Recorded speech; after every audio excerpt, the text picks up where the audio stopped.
عالم کے لیے تو وہ حدیث میں صراحت ہے کہ عالم کا چہرہ دیکھنا عبادت ہے، عالم کا چہرہ دیکھنا عبادت، ماں باپ کو رحمت کی نظر سے دیکھنا ایک مقبول حج کا ثواب، چاہے 100 مرتبہ روزانہ دیکھے تو 100 مقبول حج کا ثواب پائے گا۔ تو کیا عالم کو دیکھ رہا ہے تو اس نیت سے دیکھ رہا ہے، عبادت کی نیت سے؟ اچھا پھر یہ کہنا کہ مجھ سے رہا نہیں جا رہا، تو اب اس پر غور کریں، کیا میرا واقعی میری دلی کیفیت ہے یہ؟ عموماً میرا واسطہ پڑا ہے کہ ہر ایک کے سامنے بک بک کر رہے ہوتے ہیں، چاروں طرف نگاہیں گھوم رہی ہوتی ہیں اور میرے کو بولتے ہیں کہ ہم آپ کی زیارت کر رہے ہیں، سارا دن آنکھیں بند کر کے پڑے رہتے ہو، کیوں؟ مطلب ریاکاری اور جھوٹ بولتے ہو یار، دھوکہ دینے کی کوشش کرتے ہو کہ صرف ہم آپ کے دیوانے آپ کی زیارت کر رہے ہیں۔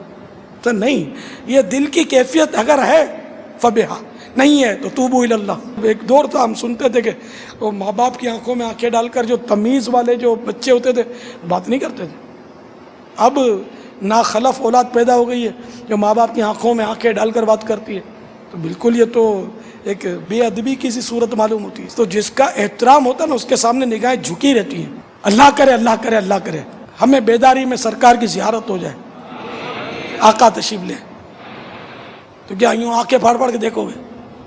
ایک جھلک دیکھنے کی تاب نہیں عالم کو، وہ اگر جلوہ کریں کون تماشائی، آٹومیٹک نگاہیں جھک جائیں گی۔ کیوں جھکیں گی؟ رسپیکٹ، تو سامنے والی شخصیت جتنی رسپیکٹیبل، جتنی قابل احترام ہے، اتنا ہی نگاہیں نیچی جائیں گی، آواز پست ہو جائے گی، آواز میں خشوع اور خضوع جس کو بولتے ہیں نا وہ آ جائے گا۔ آپ جب بھی کسی عالم کے پاس یا بزرگ کے پاس یا شیخ کے پاس جاؤ گے آپ وہ آہستہ بولو گے، اور اگر اپنا دوست ہوگا تو ہے کر کے وہ بالکل یعنی کہ فل ساؤنڈ میں آپ اس سے ٹاکنگ کرو گے۔ تو بہت غور کرنے کی بات ہے۔ چپ رے سیتا موتی مل سن، چپ رے سیتا موتی مل سن، جے صبر کرے تا ہیرے، یہ پاگلاں وانگوں رولا پاوے، نہ موتی نہ ہیرے۔ تو جب سرکار صلی اللہ علیہ وسلم کا جلوہ ہو نا سامنے تو آدمی کچھ بھی نہیں، آواز ہی نہ نکلے، نظر ہی نہ اٹھے۔ سن 80 میں ایک ہماری برادری کے ہمارے گاؤں کے دوست تھے، ہمارے دعوت اسلامی بنی نہیں تھی، سن 80 کی بات کر رہا ہوں، دوست تھے میرے، داڑھی والے تھے، بہت پکے سنی تھے، قادری تھے، وہ مجھے مدینہ شریف میں ملتے رہے، وہ بھی حج پر آئے ہوئے تھے۔